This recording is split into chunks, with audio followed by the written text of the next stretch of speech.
You're listening to the REI Marketing Nerds Podcast, the leading resource for real estate investors who want to dominate their market online. Dan Barrett is the founder of AdWords Nerds, a high-tech digital agency focusing exclusively on helping real estate investors like you get more leads and deals online, outsmart your competition, and live a freer, more awesome life. And now, your host, Dan Barrett.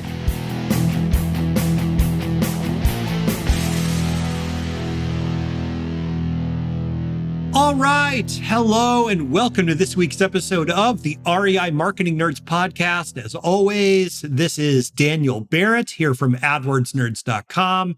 And you've heard this intro before. If you need more leads, you need more deals online for your real estate investing business, you go over to AdWordsNerds.com. Look, folks, I have been doing this and only this for more than 10 years at this point. We are the best in the business for a reason. So without any further ado, let's talk about my guest today, who is Tamar Hermes from wealthbuildingconcierge.com. Now, Tamar is an absolute treat. She's a really fun conversation, but even more than that, she is a real estate investor who is active at the investing side. She's built several powerful partnerships that have propelled her to an incredibly successful and profitable business.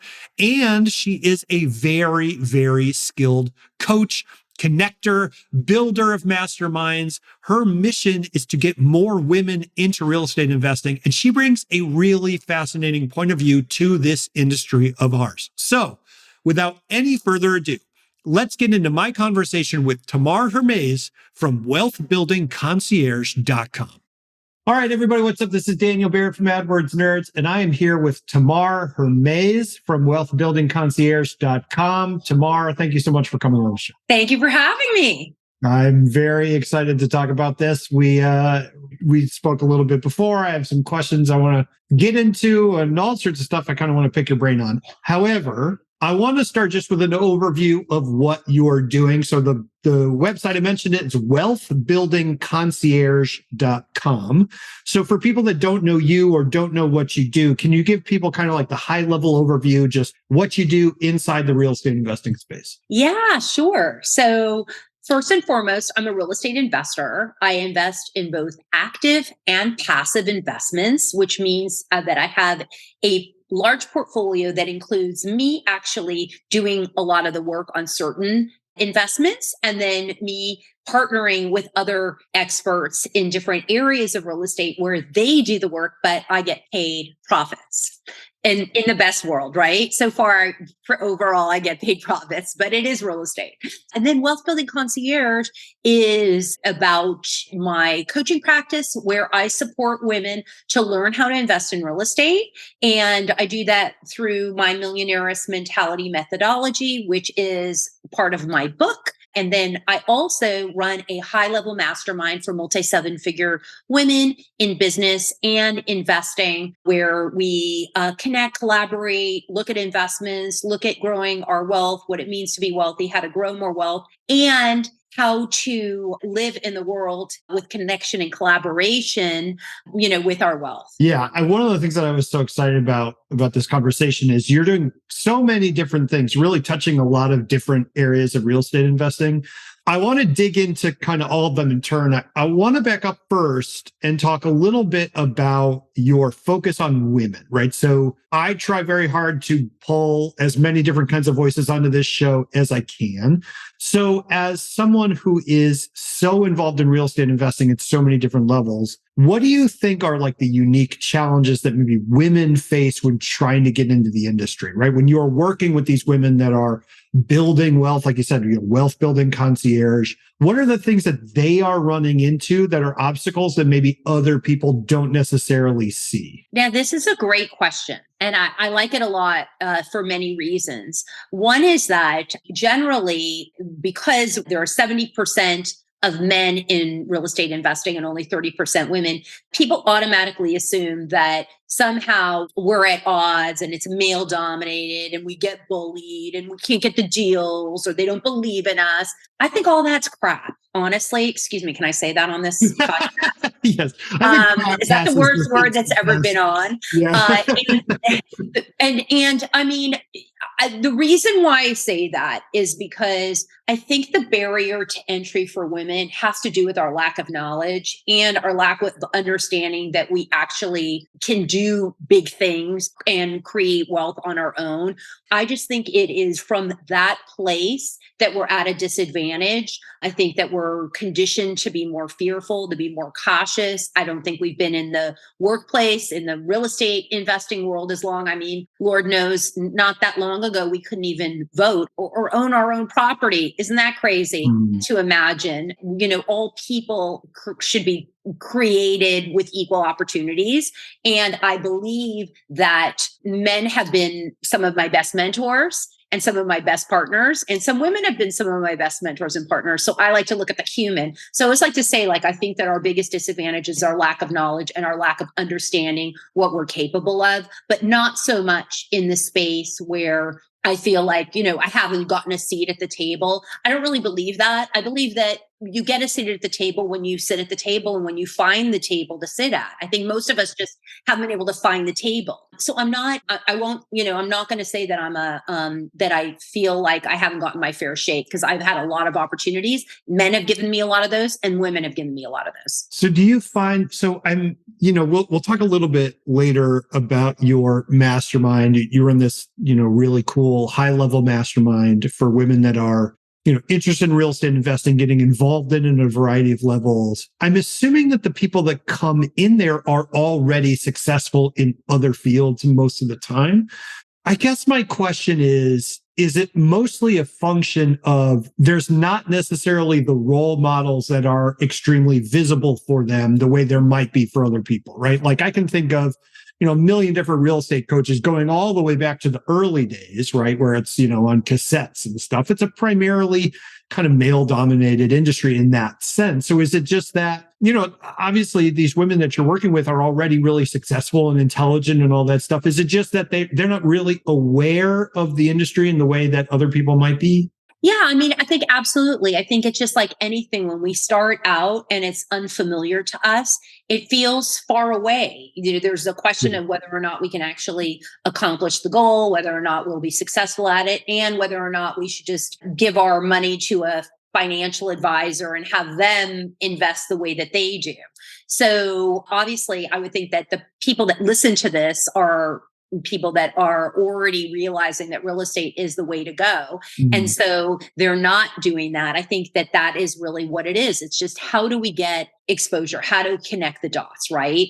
And, I was thinking about that today. I was thinking about someone that became a member of my mastermind and how I met her and the trajectory of it. And it all went back to a high level group that I was a part of. And then that person introduced me to another person who introduced me to my member. So it's all about that. It's all about our connections, and also in our ability to devote time to learn the investing, to listen to shows like this and get the information and get our mindset right and create the opportunities. One of the things I wanted to ask about, I want to get to how you use partnerships. You mentioned partnering sort of early when you were describing your business. And I think this is something that you are really, really skilled at. But before we get to partnerships, let's dig in a little bit. You mentioned just your network, right? These connections that you make. You mentioned like, I was in this group and I met this person who introduced me to this other person. Do you consciously develop your network? Like, do you have a practice by which you really try to strengthen your network? Does that come naturally to you? Like, how do you go about growing your network and your connections? That's a great question. Another great question.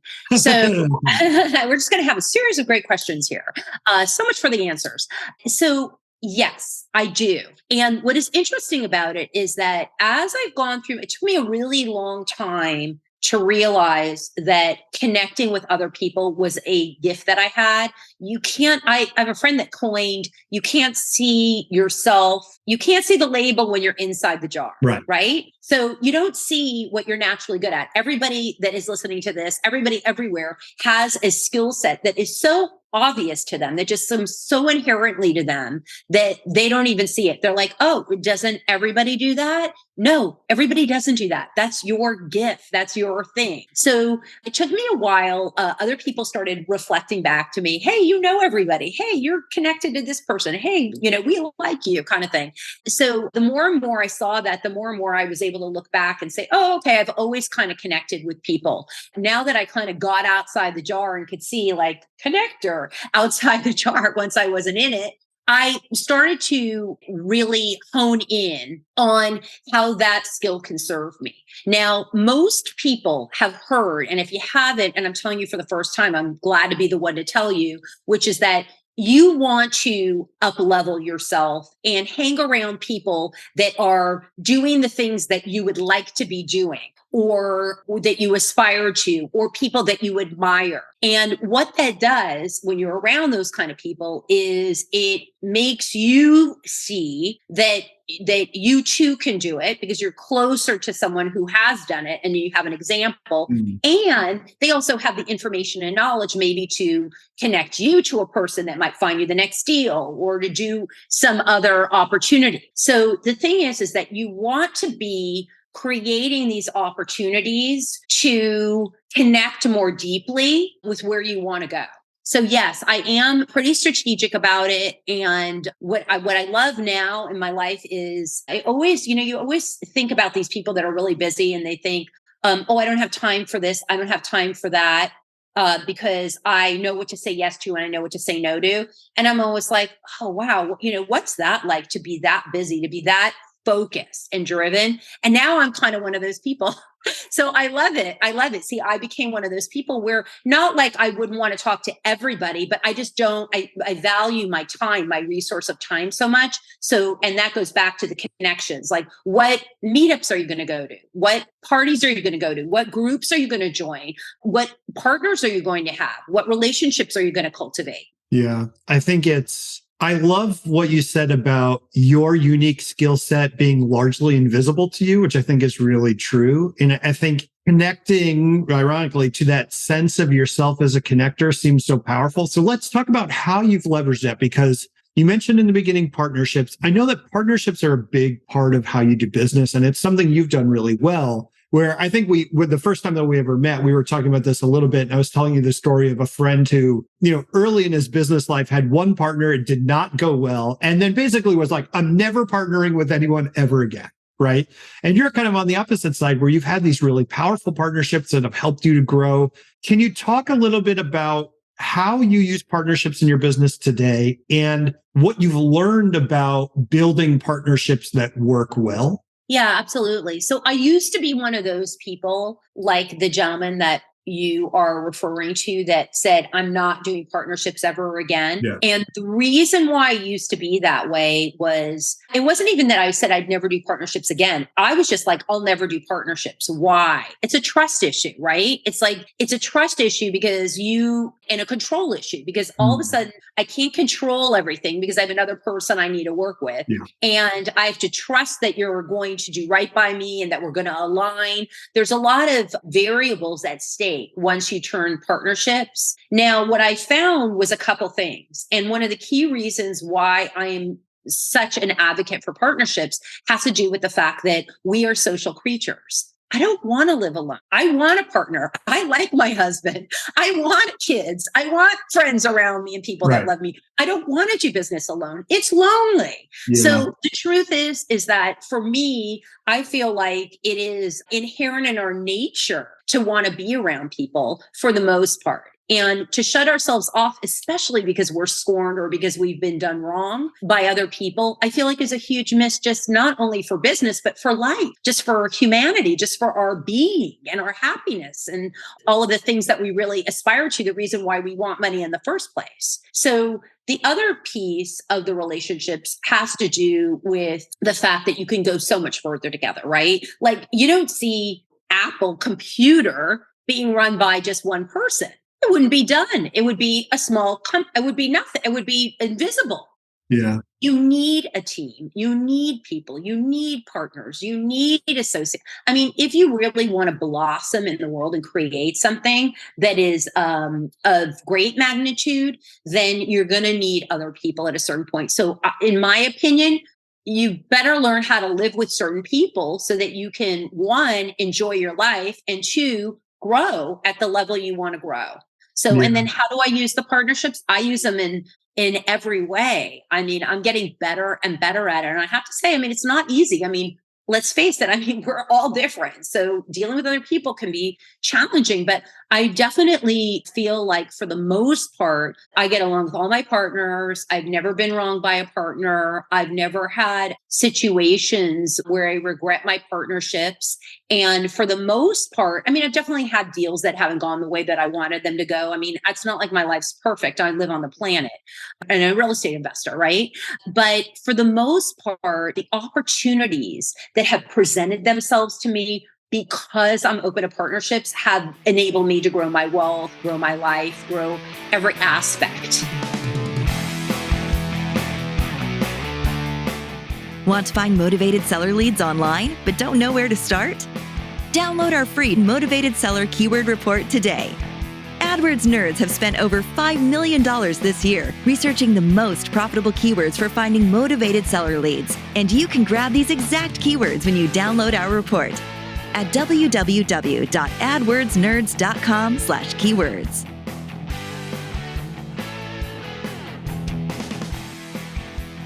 So let's dig into kind of a specific situation. I would love to kind of hear you talk about it. How do you decide, or how do you think about the division of responsibility in a partnership, right? Like one of the things that I have a friend who tells this story a lot, and he says that, you know, the lesson he learned from different person from the guy that we mentioned before, but one of the lessons that he learned from his first partnership, and he always swears by this, he goes, never do a 50-50 split. Mm-hmm. Yeah. Because everybody thinks that their 50 is really 70, and it just makes, you know, it just makes resentment. And it's always, you know, he always says I'm either going to be 30% or 70%. It's never 50, right? So, yeah. So I'm curious, like, how do you think about that? Like, when you go into a partnership, do you really specifically explicitly lay out like exactly who's responsible for what? Is it more about understanding who the person is and kind of building a relationship beforehand? Like, how do you think about that? Yeah. Okay. So first of all, the other reason why you don't do a 50-50 split is the fact that the person that is over 50 is going to have more control, right? Because as we know, 51% in a company means that, you know, you control the stocks, you control the company. I mean, we've all seen all the shows on television now, the remakes of WeWorks and Uber, and like we all know about the 50%, right? So essentially, you know, that's the first reason that, you know, if you feel like you're doing a predominant amount of the work, you want to think hard before you give away your rights to control the trajectory of that process. And as far as my role and what roles people play, you know, it really comes down to what skill sets you have and what assets you have, right, to bring to the partnership. So a lot of times at this point in my life, I'm able to bring equity, right? So I may not have to do a lot of the sweat labor because I'm able to put the money in. Then I also am a connector. So I'm someone that people like to rely on, who maybe raise money to be a customer relations person, to do those sort of things. There are certain people that are really great at identifying properties. They like to be in the trenches. They like to negotiate the deals. So if you're that person, then that's what you would take on. And then you just want to make sure, I think the main thing, and I mean, I've been with my husband for 25 years. I've been married for 21. Wow. Cool. One of the things, because it's all relationships, right? Like, you know, it's all kind of, at the end of the day, like relationship with business, relationship with personal, it's all the same. It's how you deal with people. And one of the things that I think works is that my husband and I, even though we don't agree on everything, but we both have a willingness to get along, right?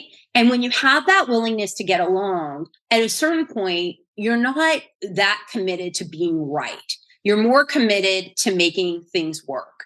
And so I think the more and more that you can hear the other person and understand where they're coming from and see what it is that they want and why they feel that way, then you're able to give a little bit more on your end and make it work. Now, I would say that if you start talking to someone and you can already see like they're talking, I love the color red. I think everything should be red. And I always use red, and you just don't like red, that may not be the perfect partner for you, right? Because you know that at a certain point they're going to call red because they love red.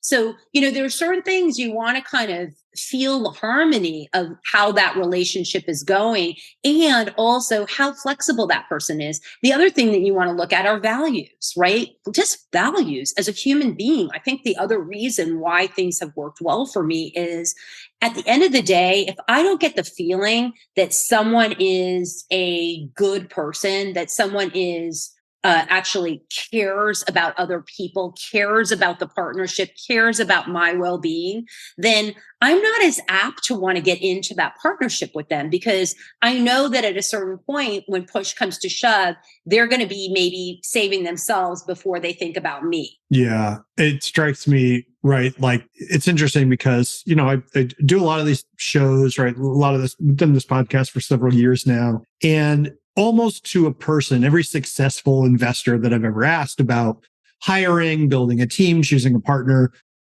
in some context or another, it almost always mention values, right? And sort of seeking out a partner based on a shared set of values, because the specifics you can kind of iron out, right? Or you can argue about, but you can't really put a number to a value and say, my valuing freedom is more important than your valuing of success or whatever, right? It doesn't work that way, right? But if you have that shared context, it's so much easier to build from there. So it strikes me like a really powerful framework that you're laying out. I want to switch a little bit, and I want to ask about your book. So you have a book out. It's called The Millionaire's Mentality, right? Mm-hmm. Mentality. One, I want to ask you why you decided to write a book, like where that fits in terms of your business, your life, like what you're trying to do. And two, I want you to talk a little bit about what's in the book. So let's talk first. What made you decide to write the book in the first place? So I have always thought that a book is something super cool to write because it lives beyond you. And so, when I'm gone from this planet, there'll still be this book that lives. Right. And I think it's a super cool thing to be able to have that. I also feel like, well, actually, this isn't something I feel. This is a statistic, which is, I think 82% of people want to write a book and 3% do it. That's another reason that it's very attractive to me, because people talk about things and they don't do them. And I like to be thought of, and not only to others, but also to myself, as someone who does hard things, as someone who's willing to put myself out there, someone who's willing to take chances and create and do in the world. And 3 was that I really wanted to share my message, that I wanted women to buy more real estate, and I wanted to share my story. And so for those 3 reasons, the other thing about writing a book, which is interesting, and this is why I think that it's funny that the statistic is so low, is that while I wrote my own book just because that was something I wanted to do and felt like that was the process I wanted to go through, the truth is that you can hire someone to write your book for you. So if you have resource and you have something to say and you have a message or whatever it is, or you just want to write a book, the truth is, if you have money, you just call a publisher or an editor, and all you do is you dictate it and they will make your book for you. So it's really not that hard to write a book. So I think it's just interesting how we create these barriers in our mind. I mean, granted, you do have to kind of figure out your story, or at least be willing to share it, or share something that is of value to someone who would read it. Those are the reasons that I wrote it. And then what's in it is a bit of my story, and talking about money mindset, and the fact that I feel that women don't feel like it's okay to have money a lot of the time, and that we do play small, and that we haven't even given ourselves the opportunity to be exposed to larger ideas like real estate and like wealth building. Yeah. So I talk about that. And I talk about my childhood, which was challenging. And, just like I guess a lot of people's childhoods are pretty challenging, and what I faced and how I overcame the barriers that I had and the journey that I'm on. And then I talk about all the tactical things, like the many ways to invest in real estate and the many ways that I do invest in real estate now. Yeah. You mentioned, first of all, I love this statistic of like 82% of people want to write a book and only 3% do it, which is pretty amazing. And it strikes me, right? Like one of the things, I have a blog, it's not really related to my work, but it's just a place for me to write every week. And the thing that I found more than anything about having that kind of writing as a practice is I will sort of think of a topic, I'll sit down to write about it, and I'll realize I don't really know what I think about it very clearly until I write it down, right? Mm-hmm. So I think a lot of people, they sit down to write and they realize like, oh, I haven't really thought this through with the rigor that I'm going to need to actually communicate it. So I think the fact that you were able to do that is really amazing. Let me ask you, did you find it? I know you said you could hire someone to write the book. I find it really fascinating that you were like, you were set on writing it yourself, which I find really, really commendable. Did you find that really difficult to do? Like, did you have to like set an alarm clock and like get up at 5 a.m. and write from exactly 5 to 7 every day? Was it easy? Like, what was the experience of actually writing it like? Well, it wasn't easy because I'd never done it before, right? Anything that you do for the first time is generally a little more challenging because you don't know how to do it. I just started making an outline. I took a course with Scribe, and there's other, I think also Legacy Launchpad has a course where you can just join and get some accountability. And then I kind of started doing it that way. And then I did ultimately, it takes some discipline. You've got to take some time to write it and organize it. I mean, the hardest part about the book is organizing it, right? Yeah. Organizing all your thoughts, your words, so that it actually is something that someone can read pretty easily is the hope, right? And I would say like part of the reason why I wrote it was I think I just didn't really have the confidence to give it to somebody. I think I thought that if I did it in a dictaphone, it would just be like gobbledygook, but it probably wouldn't have. It was just probably my own thing. Plus, I just wanted to see that I could do it. And it made me a better writer. I mean, now, everything that I write is a lot easier. Yeah. Well, let's talk. I'm very curious about your mastermind. Now, you do a lot of different things, but one of the things that I'm noticing, right, is like there's this sort of conjunction in what you do between bringing people together, right, and also sort of boiling down a message, getting the information to people in a digestible way, right? This is essentially like the book process and the networking process, both of which, even your partnerships and stuff, these are expressions of these core skill sets that I think you have that are really quite rare, right? It's easier to find people that are really good at doing something than it is to find people that are really good at passing on that thing, right? Those are sort of different skill sets. So I would love for you to just give us give me a picture of like what happens inside this high level mastermind that you run, right? Like what is it like? If you're in there, like, do you meet in person? Is it over the phone? Like, how do you run that group in order to give the maximum value to the women that come to work with you? So what we do, there's the high level mastermind and then there's the group coaching. So in the high level mastermind, most of the women not only have very successful businesses because we're all multi-million net worth, but they also generally will own some real estate. So they'll have knowledge in real estate.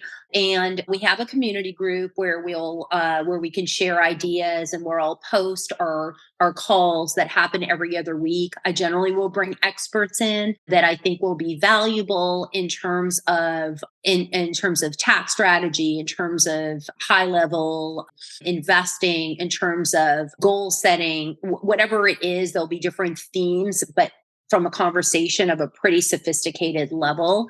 And sometimes they'll be business related, sometimes they'll be real estate related, but mostly they will fall in line with the theme of wealth and growing wealth.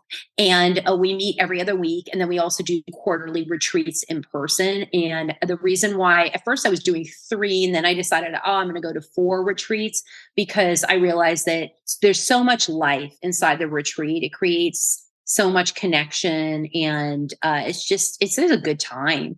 And so there are experiences that you just don't forget. So that's why I really enjoy those in-person experiences. And then I also share investments inside of the group, and we also do a lot of accountability and goal setting, and really strategically think about legacy and estate planning and all of those things. So it really is just what happens when you start to have a certain amount of wealth, and what you need to do to keep it and to grow it. Yeah, it strikes me as I have a friend, Nick, that runs a mastermind, and he always calls it MKP, which stands for My Kind of People. I think, you mentioned it, right? Yeah, it's like one I like that. I like that. It's like one of the things about entrepreneurship is that you said it earlier, right? It can be very lonely. So even just the experience of being in a room with people that are like you in a way that often your friends or your family members just do not understand it, it's really transformative. So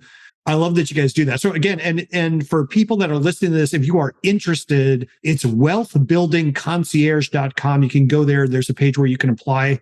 If you're interested in the mastermind, I highly recommend that you do that. Tamar, we're coming up on time. I don't want to keep you super late because I know you're busy. I have to ask you this question, which is a curveball question, but I wrote it down and I bolded it and I highlighted it when we spoke the first time. So I'm going to ask it to you now. True or false? It is part of your kind of daily ritual to do a cold water plunge. Is this the case?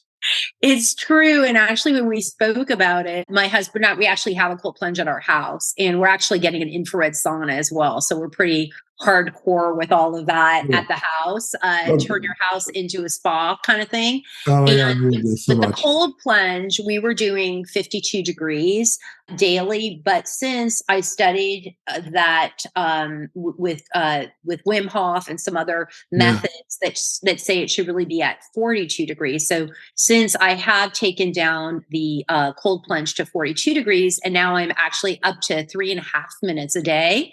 And it just does so much for you. It's just this magic pill that's not a pill, that's natural, but you will freeze your butt off. I'm not going to tell you you won't, although you get used to it.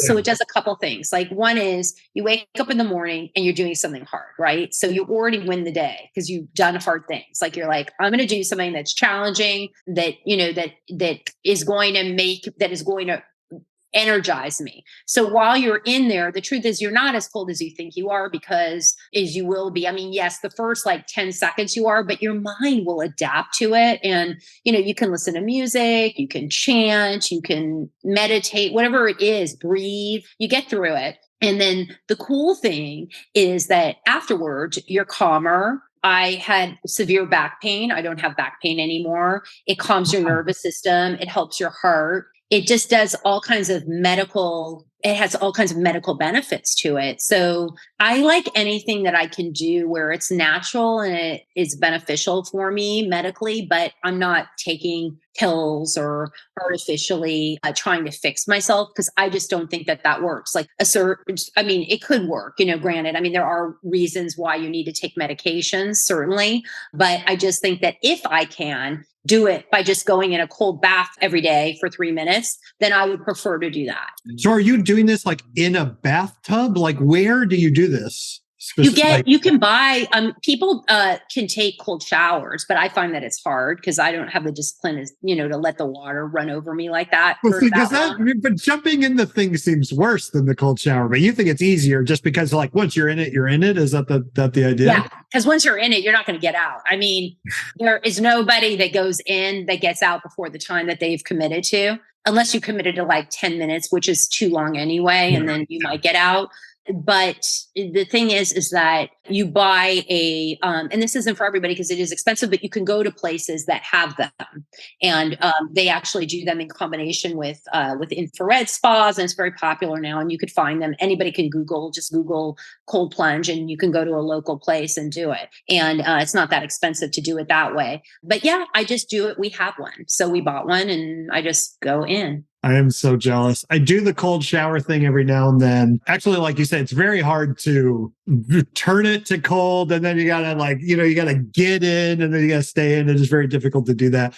But I would second the fact that I feel amazing after I've done it. Right. So I'm very impressed. I think this is it's such a cool thing. One of the things that you said to me, I actually wrote down one of the quotes that you kind of had when we first met was you said like abstinence can be self-care, right? So like in the sense of, hey, I'm going to abstain from whatever it might be for you, whether it's drinking or for me, eating Taco Bell at like 3 a.m. or whatever it's going to be, right? It's a form of taking care of yourself and through yourself, your business that I find really awesome. I mean, I think it's just really cool. Thank you. Well, I'm we're all a work in progress. So overall, I do a pretty decent job and I'm getting better and better all the time. I love it. Well, all right. So we've talked about wealthbuildingconcierge.com, which is a website you can go to check out Tamar and all her stuff and her mastermind. We've also talked about the millionaire-esque mentality. Where can people find the book?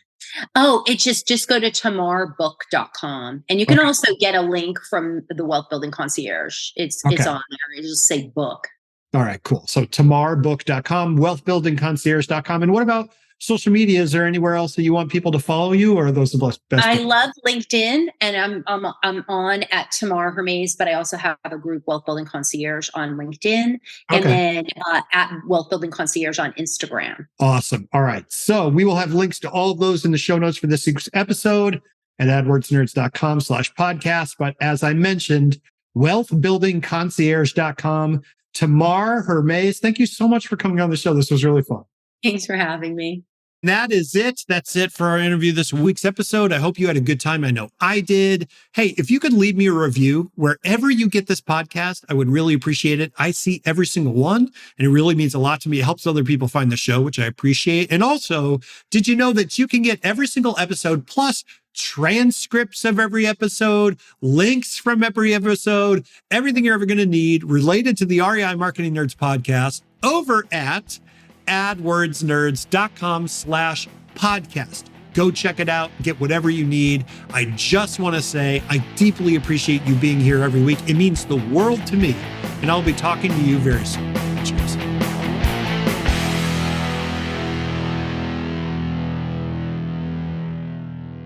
This is the podcastfactory.com.